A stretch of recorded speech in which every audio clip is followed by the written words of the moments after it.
Then how do you feel the preparation is going for the first Masters 1000 of the summer?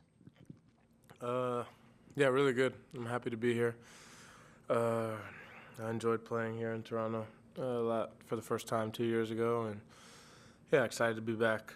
I feel like I'm playing well. I had a good week in DC last week, so yeah, excited to get going on Wednesday. Any questions? Ben, welcome back to Toronto. Your major record kind of speaks for itself, the success you've had at the major level this year, but your losses unfortunately have been to two of the best players in the sport. What do you think you're kind of learning about yourself and learning from those matches so far? Yeah, it's always good to be able to get to a point where you're playing against the best. Every match that I play, every experience I get playing against one of the best players in the world is huge for me, and I think continues to help develop and move me forward. For me, it's just learning what I'm good at, what I'm not good at, what I need to be better at.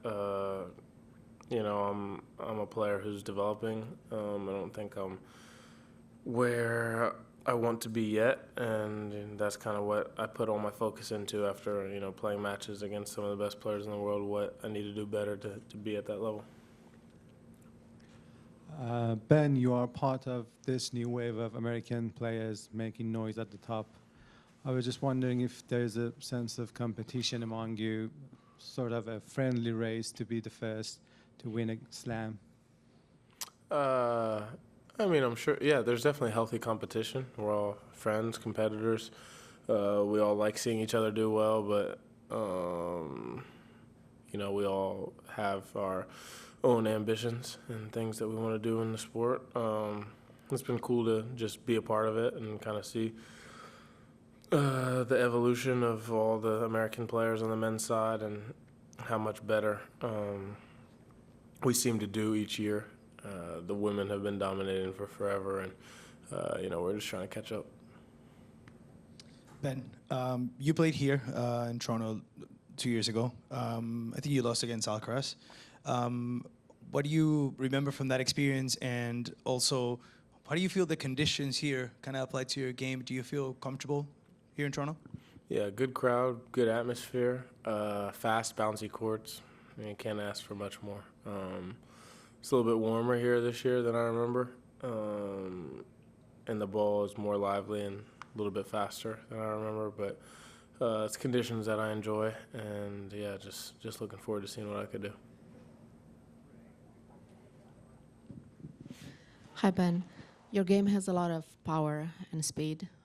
After the Australian Open, you decided to buy a black Mercedes. Why a Benz? And does driving it help you reset between tournaments? How do you know that?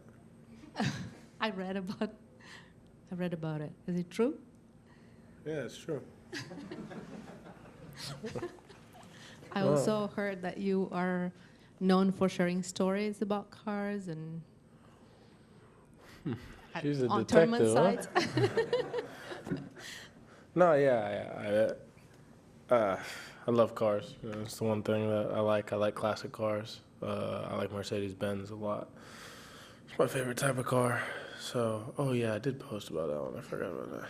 Yeah, I like 1990s Mercedes.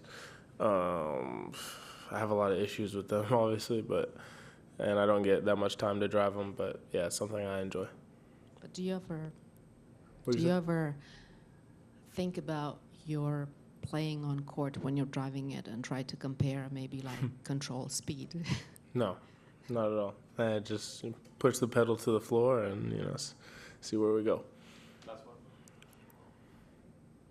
Ben, can you give us a little bit of insight, kind of how the field feels in a sense when there's a tournament where like the biggest favorites kind of pull out? Is there a sense of, hunger, or the hunger stays the same? Is there a sense of opportunity? Can you kind of describe how that feels like if you have a sense? Yeah, I guess a sense of opportunity. I think a lot of players probably feel that. For me, I'm excited whenever it's a big tournament, no matter who's in it. And the more top players in it, the better, I'm sure that the fans feel the same way. So some unfortunate, pullouts in the tournament this year with 4 of the top 6, I think it is. But yeah, there's a lot of great players, hungry, informed players who are looking to do some damage, and yeah, I think I'm one of those guys. So we'll see. It's just as tough. There's so many great players on tour. It's not like, the few of the top guys or guys at the top aren't playing. It's a free for all. I think it's still, just as difficult, and another opportunity to just get matches in and gain confidence going into the U.S. Open.